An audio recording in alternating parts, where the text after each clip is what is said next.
we're going to do a really quick demo on the malt cake. Now, the interesting thing about this cake is it's basically like a sponge cake, as well as our secret ingredients. Just gives the cake a really in-depth flavor. You know, it gives it a really nice taste where you don't really know what exactly is tasting different, but it just has that yummy, scrummy taste. So we're going to get started right away, and we're doing a 225 grams measurements today. So I've got my margarine. I'm using margarine today. I've got my margarine here, which is 225, and I'm just going to pop that on here and beat it for about a minute or two just to get it nice. And okay, so we have our sugar here. Now I slightly reduced the sugar to 215 grams. So I'm just going to put that, we'll beat it till it becomes properly incorporated. What we're looking for is for the margarine to become pale and the sugar to completely incorporate itself, as well as starting to lose some of the sugar bits. So here we go. Okay, so what you're going for is this, for it to be nice and pale in color. Now properly incorporated. Set that aside for a minute and then mix in the dry ingredients. So I've got 2 to 5 grams of flour here, and to that I'm going to add 2 teaspoons of baking powder. Always make sure you check the expiry date of your baking powder, because that again can result in your cake not rising as it should. Okay, I've got half a teaspoon of salt. 80 grams of Horlicks. Now Horlicks is what we're using to get that malted milk taste. It's a very rich, nice, delicate flavor to it. So we're going to add the 80 grams of Horlicks. Just make sure I get everything out. Okay, give that a mix.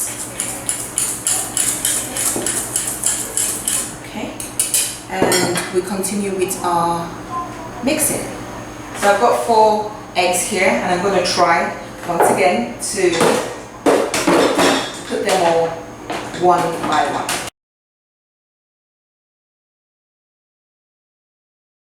So I'm just scraping down the sides of the bowl. I've got 2 eggs in. Now if you don't have a stand mixer, you can always use your hand mixer. And if you don't have a hand mixer, we just have to do it the old-fashioned way.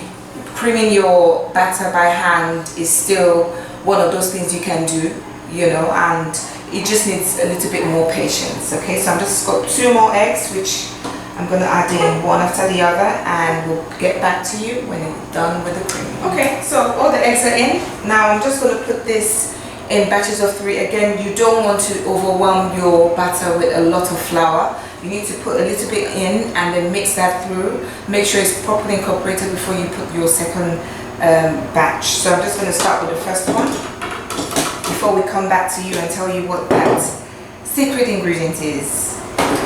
The smell of the malt is so rich. This is just that thing you need to bump up your normal sponge cake. It just, the smell and the flavor, I can already tell that the flavor will have that which we're seeking. Now the secret ingredient I was talking about earlier is this.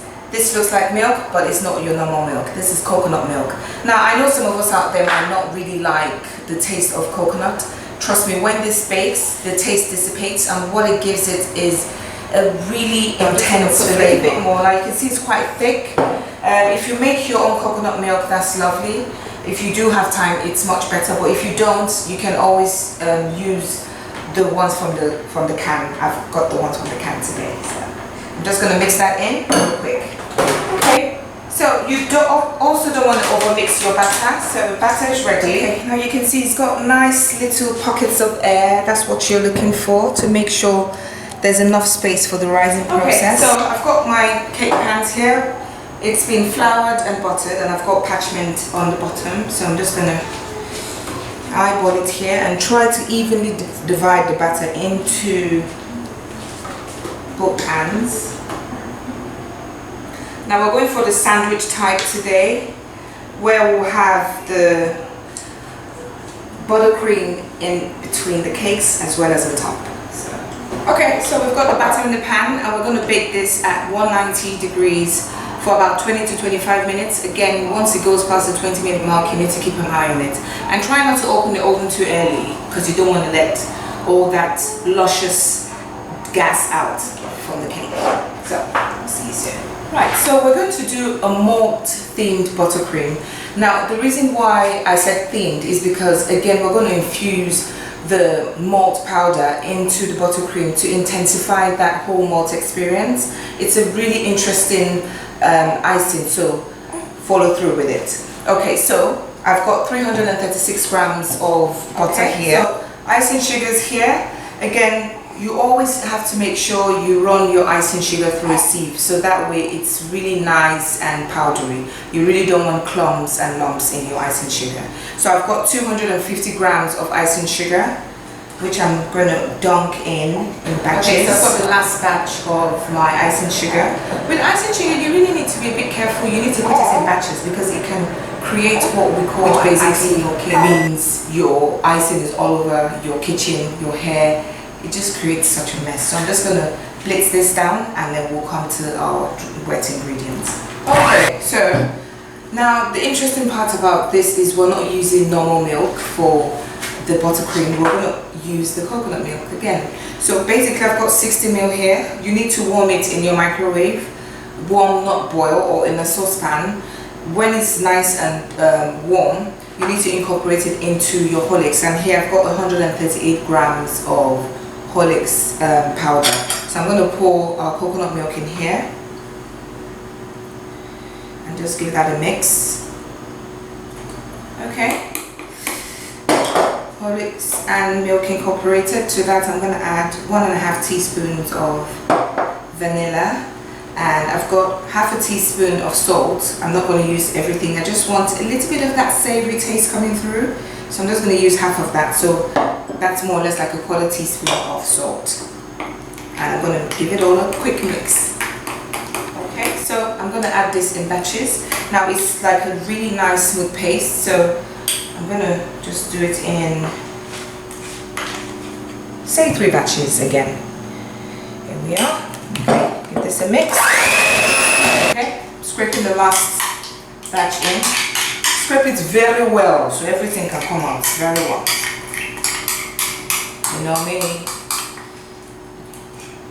Okay, and we mix. I'm gonna have a quick taste. Now the thing about this icing is it's mature. You know, it's not too sweet. If you want it sweeter, you can obviously increase your icing sugar, but like the way it tastes now, it's like whipped cream. It gives me that whipped taste, as well as the fact that you can taste the salt coming through. It's really smooth on your palate, and it's not, again, not too sweet. You can taste that malt coming through. That's why I said it's mature. It's a really interesting icing, and also you can try this icing if you want that different element to your cakes and your bakes. This icing is not limited to the malt cake. You can try it on any other flavors you might have. It's really interesting, and this is my secret to you. So we're going to get to putting it on the cake, and I'll be back in a bit. Okay, so as I said, we're going for the sandwich sort of cake today, so I'm just going to put a bit in here. This is making me fall in love with Horlicks all over again.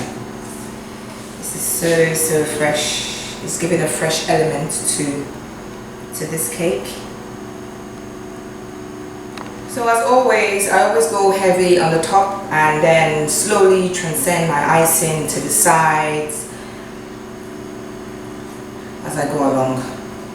So stay with me here.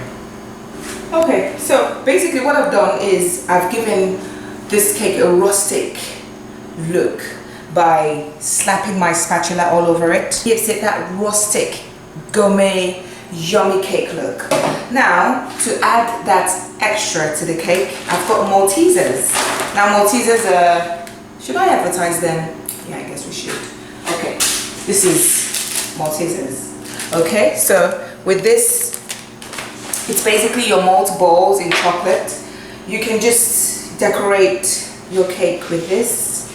This is going to take some time, so I will come back, but it's basically start from the middle and then follow, bring it out all the way out. So you can watch me do it for a bit, but I will be back.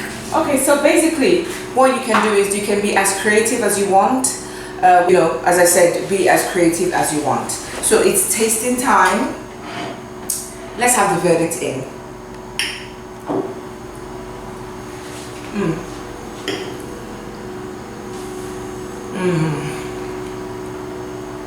This is so good. I hope you are trying all these recipes I'm giving to you. This is so good. This is a very rich cake. You can taste the malt, and because malt is something that a lot of people love in these parts, you know, it's something that would really, you would find would suit a lot of people's palate. Again, you can taste the coconut coming through. It gives it that nice subtle milky taste. This is so good. So once again, I will be signing out with this cake. Oh, my husband is dying as he's filming me, but sorry honey, you have to wait. So until I come your way next time, please try this recipe